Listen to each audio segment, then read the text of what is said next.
Par la suite, nous avons choisi des critères de sélection qui vous sont propres afin de choisir les bonnes solutions et les bonnes argumentations au niveau de notre plan d'action. Et par la suite, une conclusion pour venir résumer le tout. Avant de commencer, je vous présente mes collègues, M.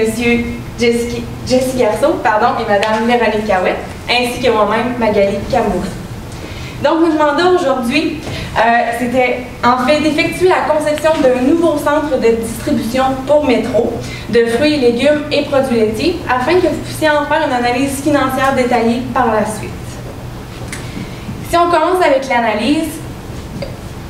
Je vais y aller avec la problématique qui nous était abordée. Le centre de distribution actuel, il est plus convenable à ce que Métro va connaître dans les 2, 5 et 10 prochaines années. La capacité est quasiment à son maximum, donc on va pouvoir changer d'emplacement. Les travaux majeurs sont nécessaires, donc on aurait pu rester là, mais on peut construire aussi, puis on sait que le nouveau terrain est acheté aussi. Il est impossible d'ajouter un nouvel assembleur, c'est-à-dire d'ajouter des ressources humaines pour que la productivité augmente. Si je continue avec le nouvel emplacement, où est-ce qu'on veut conceptuer le nouveau centre de distribution, la localisation est très stratégique. C'est près d'un grand centre. On parle ici de Laval. Donc, c'est facile au niveau de la distribution. L'autoroute est à proximité aussi. Donc, ça facilite énormément le transport des marchandises. C'est situé dans un parc industriel, donc si on parle environnement social, la population ne se trouve pas dérangée par le centre de distribution non plus. Donc c'est quelque chose qu'on trouve important maintenant. Le terrain est suffisamment grand pour prévoir la croissance qu'on prévoit aussi, qu'on vous en parlera plus tard. Donc c'est important d'avoir assez d'espace pour avoir l'espace disponible pour entreposer la marchandise. Et aussi, le terrain peut être vendu facilement. Donc si jamais il y a quoi que ce soit, c'est facile de se retourner aussi. Concernant les contraintes qu'on avait à respecter concernant la conception du nouveau centre, l'espace nécessaire pour les nouveaux produits. Effectivement, on a besoin d'une capacité qui sera suffisante pour les 10 prochaines années. Donc, on a vraiment une vision à long terme au niveau de la conception. Quand on parle aussi de l'augmentation des ventes de 2% par année jusqu'à 10 ans, c'est la période sur laquelle on se base pour prévoir la capacité dont on a besoin. Ainsi, la croissance du nombre de produits aussi qui se caractérise de 4% par année, puis aucun changement dans les habitudes des consommateurs. Donc de cette façon-là, dans le plan d'action, ça a été possible pour nous de prévoir une capacité suffisante pour l'entreposage. Aussi, on parle ici de denrées périssables, de fruits et légumes, produits laitiers, donc les normes ACEP sont très très importantes. Quand on parle de degrés Fahrenheit pour certaines catégories, on vous mentionnera plus tard, ça va être très important de les imposer, puis l'entreposage se fait de cette façon-là aussi, ça divise l'entreposage.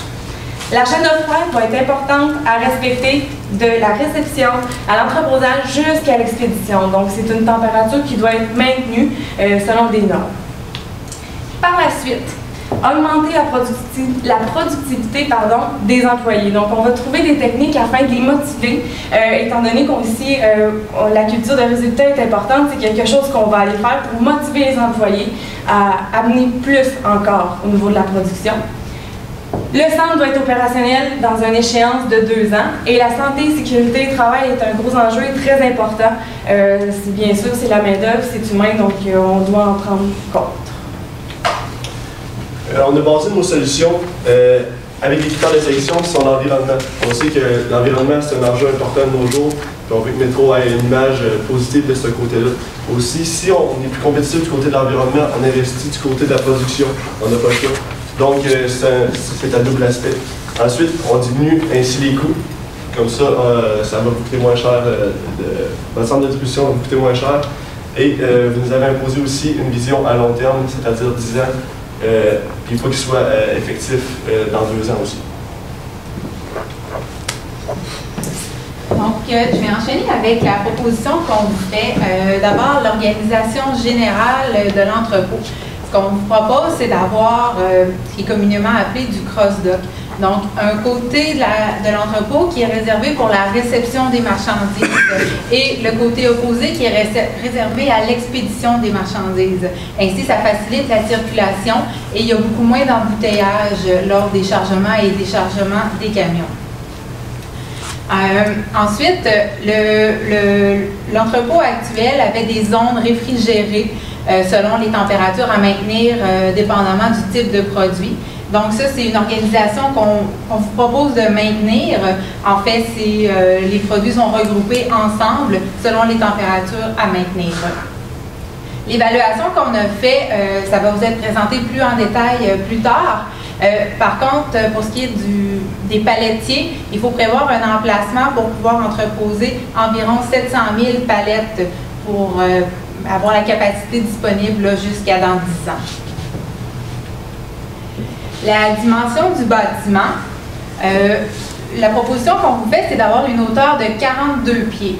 Actuellement, les monte-charges que vous possédez sont capables de monter jusqu'à 34 pieds. Si on considère ensuite qu'une palette en mesure 4, on se garde un 4 pieds de dégagement au-dessus pour éviter tous les bris qui pourraient survenir au plafond. On a par contre une petite note ici.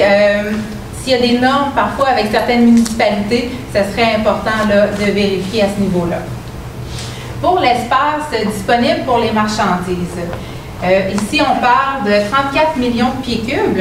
Je vais vous expliquer de quelle façon on est arrivé à ces chiffres. Pour ce qui est du 25 millions, on a utilisé les ventes de 2011, puis on a calculé le nombre de pieds cubes que ça représentait. On a par la suite considéré un 2 % d'augmentation pour chacune des années. Donc, dans 10 ans, la marchandise, les ventes, ça représente 25 millions de pieds cubes. Le 9 millions de pieds cubes, c'est pour les nouveaux produits. Donc, vous envisagez d'avoir 4 % de nouveaux produits chaque année. Là, évidemment, on n'avait pas les dimensions et le nombre de caisses là, de ces produits-là. Ce qu'on a fait, c'est qu'on a considéré la moyenne des ventes de caisses de tous les produits confondus, ainsi que la moyenne des dimensions de tous les produits confondus. Le calcul nous a donc donné un 9 millions de pieds cubes nécessaires pour avoir l'espace suffisant pour les nouveaux produits. La façon de répartir le 9 millions de pieds cubes, ce qu'on vous propose, c'est d'y aller selon le prorata des zones déjà occupées par chacune des zones, puis à ce moment-là, de répartir le 9 millions finalement en fonction de la zone déjà occupée par les produits. Ici, on a le détail. Pour ce qui est de la zone humide à 33 Fahrenheit, ce serait primordial d'avoir 240 000 pieds carrés. Ici, on a fait la conversion en pieds carrés. Pour la section 35 Fahrenheit, agrumes et pommes, on parle de 62 000 pieds carrés. La section patates et poches à 45 Fahrenheit, 115 000 pieds carrés. Bananes et tomates à 55, 110 000 pieds carrés. Et finalement, les produits laitiers qui sont maintenus à 35 degrés Fahrenheit, 70 000 pieds carrés. Maintenant, du côté du nombre de portes de quai qu'il faudrait aménager dans le nouveau centre, un camion de 53 pieds contient 30 palettes contenant 50 caisses, donc un camion peut contenir 1500 caisses. Le nombre de caisses par jour, c'est égal à 57 590. On l'a divisé par le nombre de caisses qu'un camion peut contenir, c'est 39 camions. Un 39 camions, on a évalué ça approximativement à 1 heure à charger, donc 39 heures de chargement. C'est-à-dire 7 camions par corps de travail, donc il faut au moins 6 portes à l'expédition et 6 portes à la réception. De chaque côté, comme dans la compétition de machine de travail. Ensuite, les principaux lieux à aménager dans le nouveau centre, une salle d'équipement et une maintenance au sol. Pourquoi la salle d'équipement et la maintenance? Parce qu'il y a des équipements qui sont roulants, donc on ne peut pas les amener sur un étage ou encore à l'extérieur. Donc, c'est aménagé à même le sol de l'entrepôt. Les bureaux administratifs seraient mis à au-dessus de la réception d'expédition.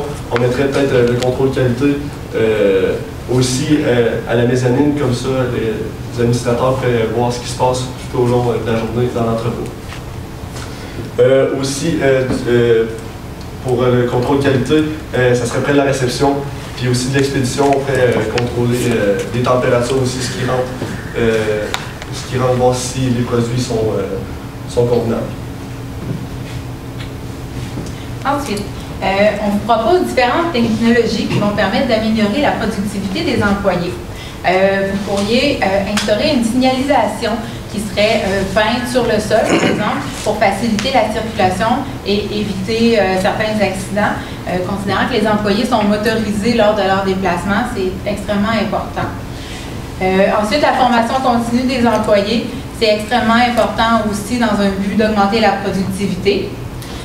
Actuellement, les employés fonctionnent lors de la préparation des commandes avec des bons de commande papier. Ça serait peut-être bien de transférer vers les tablettes informatiques. C'est un bel outil de travail qui n'est pas très gros, facile à transporter et convivial à utiliser pour tout le monde. Un tableau de bord, on n'avait pas l'information si vous en aviez un ou non.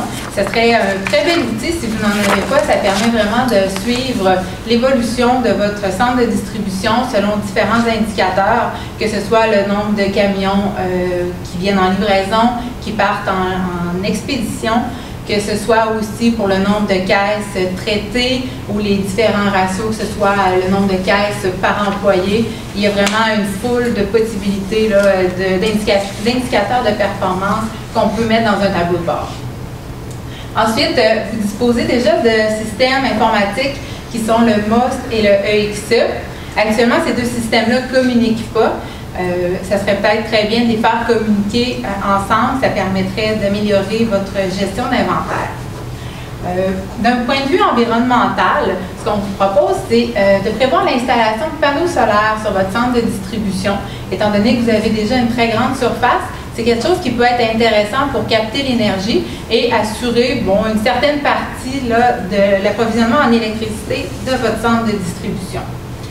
Ici, on propose aussi un éclairage qu'on a appelé actif. En fait, je m'explique, c'est un éclairage qui fonctionne selon les détecteurs de mouvement. Donc, au sein du centre de distribution, lorsque les employés circulent pour la préparation des commandes, l'éclairage pourrait s'allumer et s'éteindre au besoin. À ce moment-là, ici, on parle d'une économie de coût et une économie aussi de l'électricité. Pour ce qui est du local de pige, on sait que pendant la journée, il n'y a pas d'expédition qui se fait. Donc, ce qu'on vous propose, c'est de prendre ce temps-là pour renflouer le local de pige. Donc, de prendre les marchandises qui sont situées en hauteur dans votre centre de distribution et de les descendre afin que ce soit accessible pour les assembleurs qui vont préparer les commandes à livrer aux clients. Une autre proposition, c'est le RFID. Si vous avez ça dans votre centre de distribution, ça va faire en sorte que le système d'inventaire pourrait être à jour de façon permanente j'allais dire scanner, mais c'est pas ça, mais en notant, bref, tous les produits qui entrent dans votre centre de distribution en temps réel et le même principe avec les produits qui en sortent. Pour ce qui est de la main-d'œuvre et des équipements mobiles, ce qu'on a vu dans les données qui nous étaient fournies, c'est que ce que vous possédez actuellement, ça répond aux besoins des ventes actuelles. Il y avait au niveau de l'assembleur qu'il y avait peut-être un petit manque. Par contre, l'espace n'était pas suffisant. Avec le nouvel aménagement qu'on vous propose, ça serait tout à fait possible d'avoir un nouvel assembleur pour la préparation des commandes. Évidemment, avec des prévisions d'augmentation de vente de 2 % par année, c'est certain que la main-d'œuvre et les équipements vont être aussi à augmenter au fil du temps.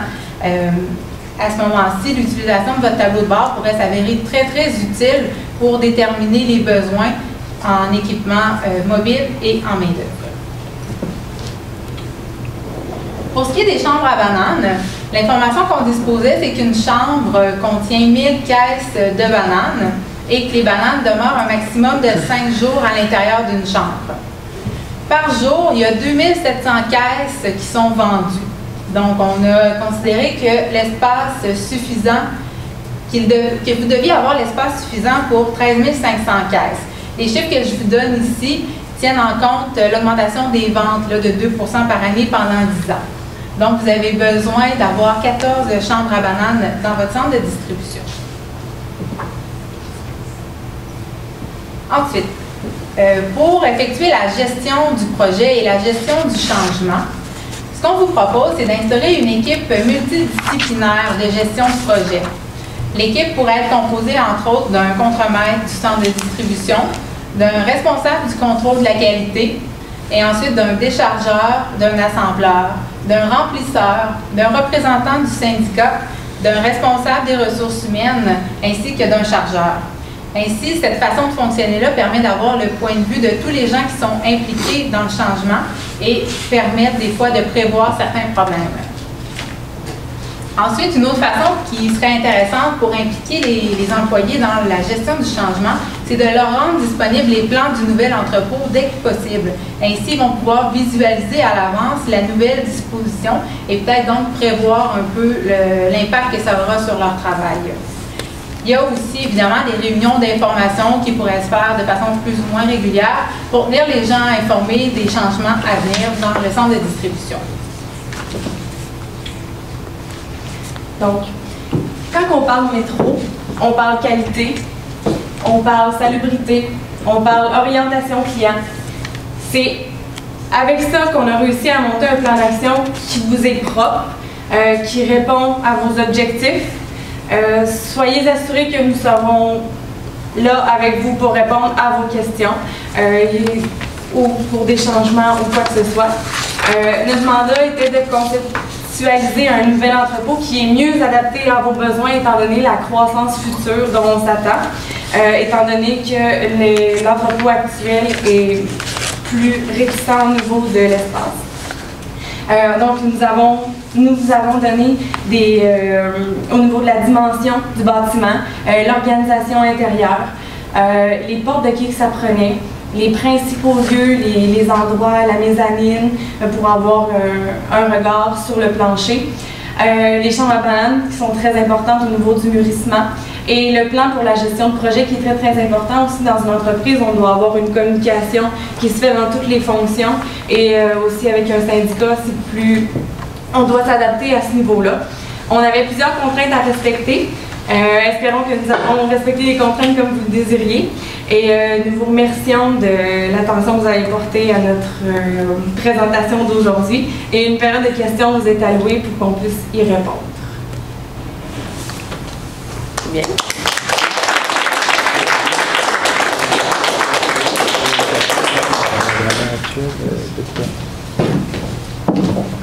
Alexa. Oui, moi je suis par quand? Moi j'ai une question, premièrement peut-être. Merci beaucoup pour votre présentation, c'est très apprécié. Vous avez dit que les équipements et la main-d'œuvre, on va regarder la croissance au fil du temps. Par rapport à une augmentation de 2% des produits, pourquoi vous n'avez pas proposé peut-être un plan d'embauche ou un plan d'acquisition d'équipements supplémentaires? Effectivement, c'est certain qu'on aurait pu le faire. Par contre, c'est sûr que c'est des données qui ne sont pas nécessairement exactes. En faisant un plan d'embauche, on pourrait ne pas être exact non plus. C'est certain, comme ma collègue l'a mentionné, le tableau de bord est là pour ça. Donc, vous allez pouvoir vraiment voir l'amélioration et au niveau de la croissance, c'est plus facile. De cette façon-là, après 6 mois, c'est peut-être possible de refaire une rétroaction à ce niveau-là. Le tableau de bord sert aussi à faire le suivi sur ce qu'on a fait auparavant. Puis aussi, je peux rajouter, avec le nouvel aménagement, on va être plus productif de ce côté-là, fait qu'il va peut-être avoir des postes qui vont être changés de place. Ça va être ajusté aussi de ce côté-là. Des mises à pied, peut-être? Peut-être aussi. C'est un agrandissement, c'est certain. Donc, on essaie d'éviter ce genre de choses. En étant en agrandissant, normalement, on essaie d'aller dans le même sens. Vous parlez d'agrandissement ou de nouvel entrepôt? Bien, c'est le nouvel entrepôt. Par contre, il est plus grand. OK, c'est bon. Pardon. Justement, on peut-tu revenir à la slide 9? Il m'a manqué quelque chose dans votre logique. La slide 9, c'est plan d'action, dimension du bâtiment. Vous avez il n'y a pas de numéro, Julie. Je sais, mais je dis à peu près. C'est laquelle? Continue, celle-là. On est passé de vélo cubique. Ça je vous suis jusque-là. Mais comment vous avez transféré vos vélos cubiques ou vos mètres cubes en pieds carrés? Vous avez appliqué, répétez-moi ça juste encore. En fait, c'était des pieds cubes, là, le chiffre, là, 34 millions. Et puis, on a considéré la hauteur du bâtiment là, de 42 pieds pour amener ça en pieds carrés. Puis on divisé par 40. Fait que pour allouer le secteur humide de 33 Fahrenheit, fait que là, t'as ton pied cube, puis pour faire ton mètre cube, on est en mètre ou en pied? En pied cube. C'est bon. Pour amener ça en pieds carrés, vous avez fait? En fait, c'est ça. Au départ, on a 42? utilisé les ventes, oui. OK. Ça, on est parti avec les ventes pour chacun des secteurs en pieds cubes, puis on les a divisés par 42 pour les obtenir en pieds carrés. Puis après ça, l'allocation ou la ventilation par chambre de température, vous l'avez faite comment? C'est selon les ventes. OK, parfait. Oui, c'est selon les OK, données j'avais qu'on mal avait. c'est parfait. Merci de la précision. Il n'y a pas de problème. Donc, on prend le total des pieds carrés qui sont là en 1000 pieds, puis on arrive à 597 000 pieds carrés. C'est bien ça?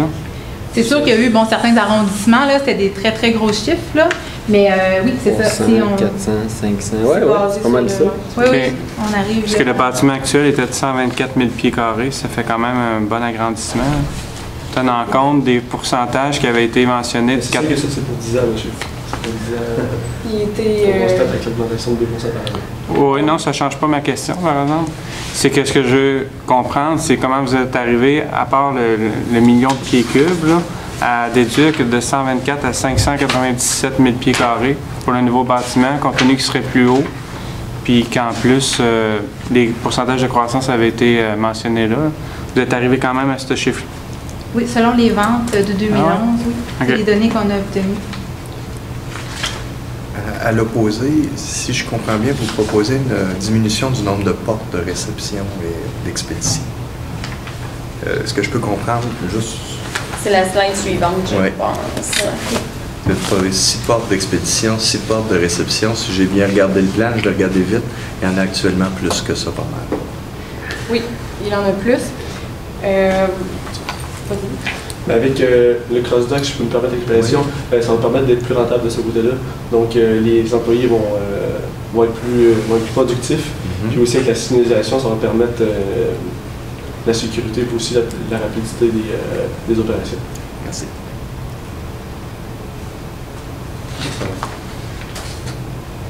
Dans un centre de cette grandeur-là, comment je vais être capable de justifier sa rentabilité? Parce qu'évidemment, ça va me coûter plus cher en frais fixes.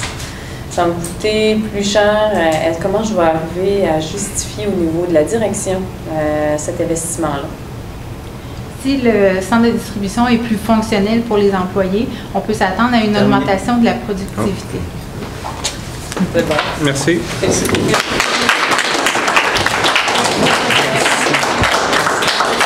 Madame. Je viens d'éternuer dans ma main. J'ai été distrait. Excusez-moi. Excusez-moi.